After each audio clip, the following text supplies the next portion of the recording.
The shadow in the back seat.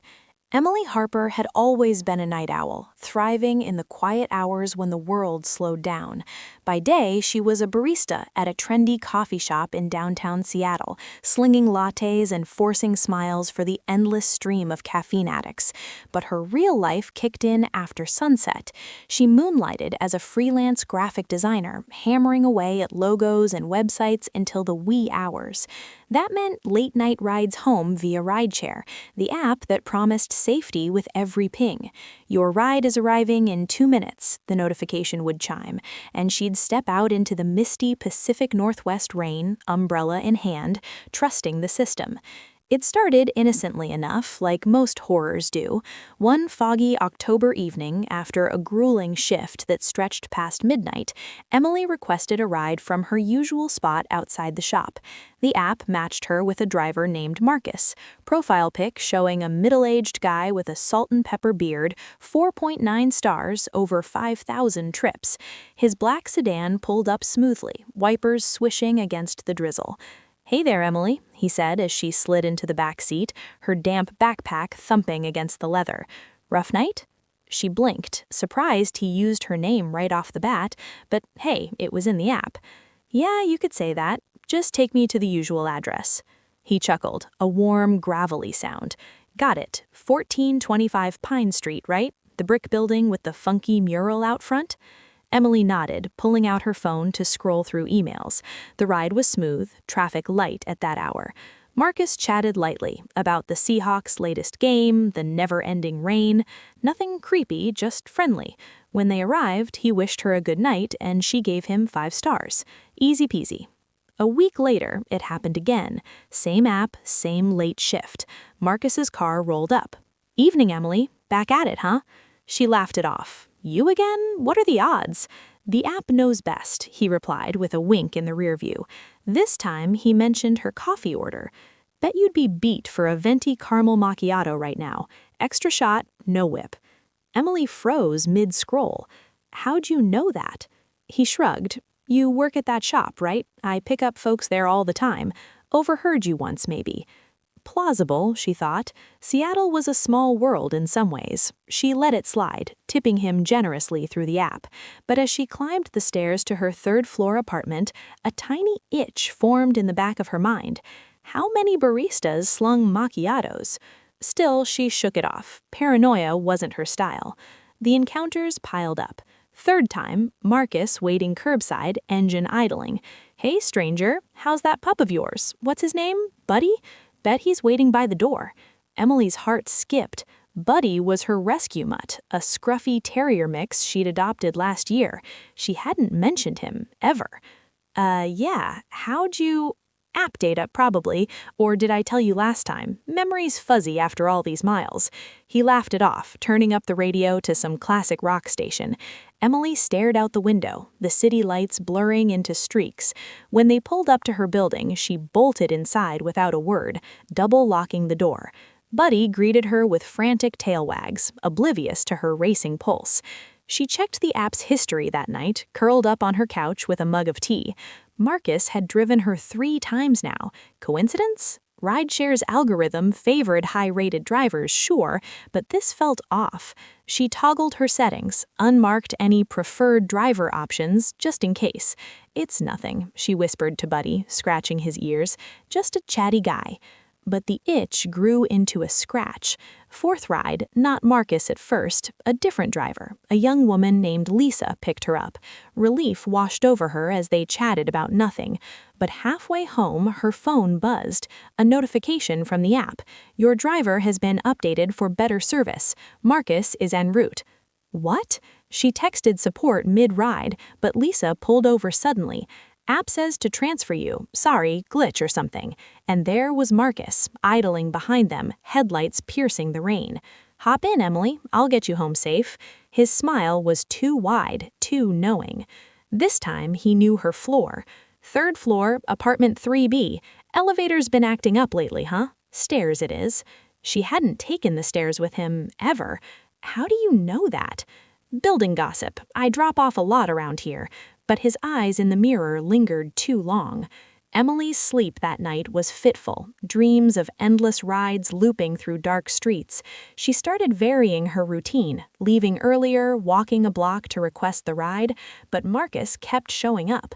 Fifth time, he was there unrequested, parked outside her coffee shop as her shift ended.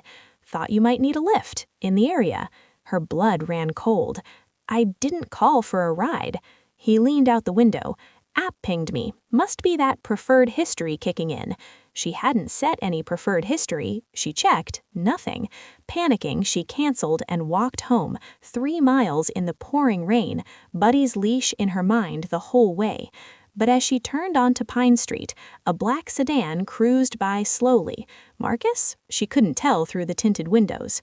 The next day, Emily called rideshare support. "This driver is stalking me," she said, voice trembling. The rep was apologetic but skeptical.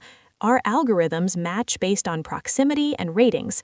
No preferred settings on your account. We'll look into it." They refunded her last few rides, but that was it. No bans, no investigations. For privacy reasons, they said. Privacy? What a joke. Emily dug deeper online. Forums full of similar stories. Drivers hacking accounts, apps leaking data, but nothing concrete. She installed a VPN on her phone, changed her password to something unbreakable. "It's over," she told her reflection in the mirror, bags under her eyes. Sixth ride, inevitable. After a deadline-crushing design session that ran until 2 a.m., she requested a car from a friend's place across town. Different neighborhood, different vibe. The app matched her with Marcus. "Small world, Emily," he said like an old friend as she reluctantly got in. "How's that logo project coming? The one for the tech startup?" She hadn't told anyone that, not even her friends. It was a confidential gig. "Get out, stop the car."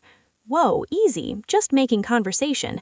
But he didn't stop, cruising through red lights like they were suggestions.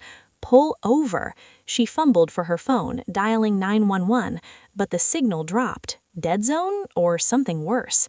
Marcus glanced back. "You know, Emily, I've been watching out for you. Those late nights aren't safe. Other drivers, they don't care like I do." The pieces clicked then, a horrifying puzzle assembling in her mind. He knew too much. Coffee order from overhearing at the shop? Maybe once. But Buddy? Her floor? The project? No way. "Have you been following me?" Her voice was a whisper. He smiled, that same warm grin now twisted. "Not exactly. See, the app's great, but drivers talk. We have our own networks, group chats, forums, share drop-off spots, passenger quirks. Your schedule is predictable. Coffee shop to home, rinse, repeat. I pieced it together. And yeah, maybe I swung by a few times, for safety." Safety? The word curdled in her stomach. "You set the preferred driver thing?" A little tweak. Friend in tech helped. Nothing harmful. She lunged for the door handle, but it was child-locked. "Let me out." "Not yet. We're almost home." The car accelerated, weaving through empty streets. Emily's mind raced. How long had this been going on? Weeks? Months? Had he been outside her window, listening, watching Buddy through the glass?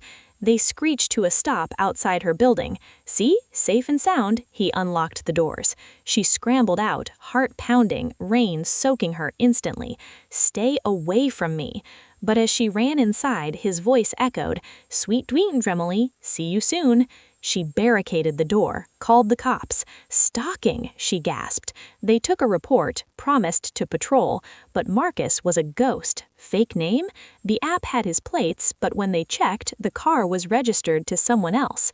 That night, she couldn't sleep. Every creak was him. Buddy growled at shadows. She scoured her apartment, found nothing, but the fear lingered.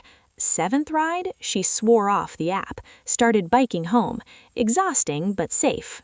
Days turned to weeks, no Marcus. Relief crept in. Until one stormy night, deadline looming, she worked late at a co-working space in Fremont. Exhausted, she broke, requested a car. Different app this time, competitor, new account, everything. The car arrived, black sedan. Driver? Mark. Her blood froze. Same beard, same eyes. "Evening, Emily. Miss me?" She slammed the door, ran, but he followed, slow rolling beside her. "Come on, it's pouring. Let me help." Help, the word was poison now. She darted into an alley, phone out. 911, he's here, the stalker. Cops arrived fast this time. Marcus, was gone, but they found his car abandoned blocks away. Inside, photos of her, at work, walking Buddy, through her window, notes on her schedule, scribbled in frantic handwriting. "Protect her," one said, "she's mine." The arrest came quick. Marcus Thompson, real name, ex-cop turned driver after a breakdown, obsessed with saving women from the night. He'd hacked the app, bribed other drivers for info, and even installed trackers on rides he wasn't on. Emily moved after that, new city, new job, but the fear never left. Every notification ping made her jump, every friendly stranger sparked doubt, and sometimes, late at night, she'd swear. I replied with a thumbs up, rage boiling. I arrived at the Ritz early, dressed in my silk mother-of-the-bride gown, pearls around my neck.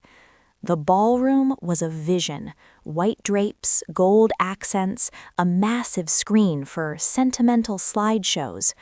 I slipped the AV tech $1,000 to load my USB. Play on my cue.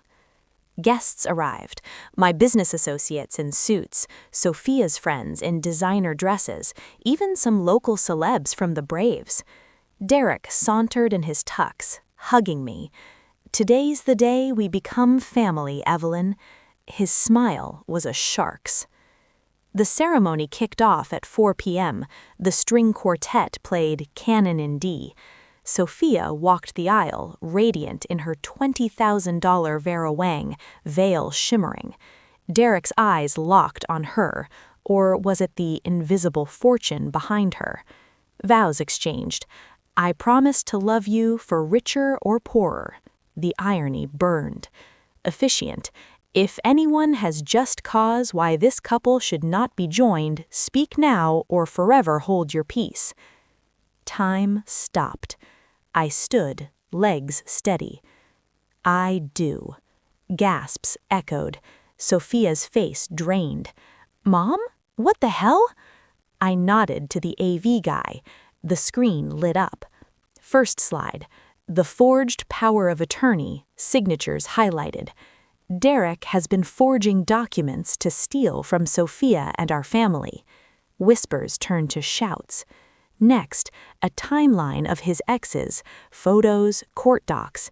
He's a serial con artist, bankrupted 3 women, ruined their lives. Chaos built. Then the killer, Karen's video, her voice booming. "He faked his death, poisoned me for my inheritance. He's a monster. Run while you can." Derek's face contorted in fury. "This is fake. She's having a breakdown." He lunged for the remote, but guests blocked him, phones recording. Sophia sobbed. "Derek, tell me it's not true." Police, tipped off by Lena, burst through the doors. "Alan Reed, a.k.a. Derek Voss, you're under arrest for fraud, forgery, identity theft, and attempted assault." He bolted, knocking over chairs, but they tackled him mid-aisle, cuffs snapping as flashes popped from guest phones. Sirens blared outside, media vans screeching up. The ballroom turned pandemonium, screaming guests fleeing, champagne glasses shattering, Sophia collapsing into my arms. "How could he?" she whispered. The aftermath was a whirlwind. The story exploded, front page of the Atlanta Journal-Constitution, viral on TikTok with #WeddingConMan trending at 50 million views. Derek's in federal prison, sentenced to 25 years after Karen and others testified. Sophia went through therapy, but she's thriving now, running part of my portfolio, dating a genuine guy from her gym. Me? I gifted her the empire early, and we started a nonprofit for fraud victims. Life's not perfect, but it's real.